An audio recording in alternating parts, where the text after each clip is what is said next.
Aqui está a sua devoção de hoje do In Touch Ministries. A leitura das Escrituras de hoje vem de Isaías 53, 1 a 12. Quem creu na nossa mensagem? E a quem foi revelado o braço do Senhor? Pois ele crescerá diante dele como uma planta tenra e como uma raiz em terra seca. Ele não tem forma nem beleza, e quando o virmos, não há beleza que devamos desejar. Ele é desprezado e rejeitado pelos homens, um homem de dores e familiarizado com o sofrimento, e nós escondemos como que os nossos rostos dele. Ele foi desprezado e nós não o estimamos. Certamente ele levou as nossas dores e carregou as nossas tristezas. Contudo, nós o consideramos ferido, golpeado por Deus e afligido. Mas ele foi ferido pelas nossas transgressões, foi moído pelas nossas iniquidades. O castigo que nos traz a paz estava sobre ele, e com as suas pisaduras somos curados. Todos nós, como ovelhas, nos desviamos.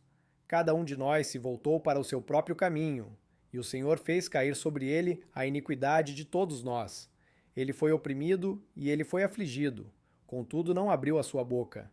Ele é levado como um cordeiro para o matadouro, e como uma ovelha diante dos seus tosqueadores é muda, assim ele não abre a sua boca.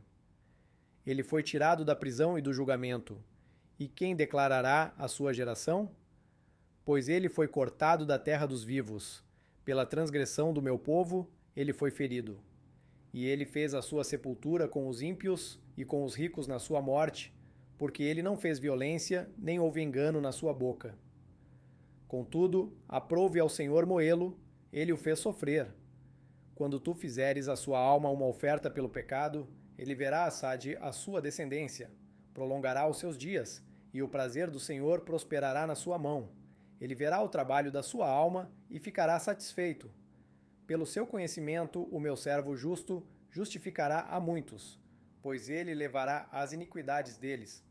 Portanto, eu lhe darei uma porção com os grandes, e ele dividirá o despojo com os fortes, porque ele derramou a sua alma até a morte, e foi contado com os transgressores, e ele levou o pecado de muitos, e intercedeu pelos transgressores. Na leitura de hoje, Isaías profetizou que um Salvador viria para expiar os pecados da humanidade. Mas o Messias tão esperado não correspondia às expectativas das pessoas sobre ele. Os judeus imaginavam um governante forte que lideraria a sua nação com poder terreno. Mas Jesus era um servo que passava tempo com os excluídos e humildes. Eles esperavam um homem que acabaria com a perseguição de Israel. Ele morreu, uma morte de criminoso, e advertiu seus seguidores de que não seriam aceitos pelo mundo. Jesus não se encaixava no que o povo judeu queria. Ainda assim, ele era muito mais do que eles entendiam. Um dia todos nós compareceremos diante de Deus para sermos julgados. A penalidade do pecado é a morte, uma existência eterna agonizante longe dele. No entanto, Jesus carregou o nosso pecado para que quem confia nele possa esperar pela vida eterna. Ele escolheu assumir o nosso castigo, morrendo voluntariamente para que pudéssemos viver para sempre na sua presença. Jesus era o caminho pelo qual Deus podia satisfazer sua justiça e amar seu povo. A salvação é um presente gratuito. Não requer nada de nossa parte, exceto aceitação e rendição. Você aceitou a morte de Cristo na cruz como a expiação pelo seu pecado? A morte do Redentor leva à vida. Ele não garante um caminho fácil, mas promete ficar com você sempre.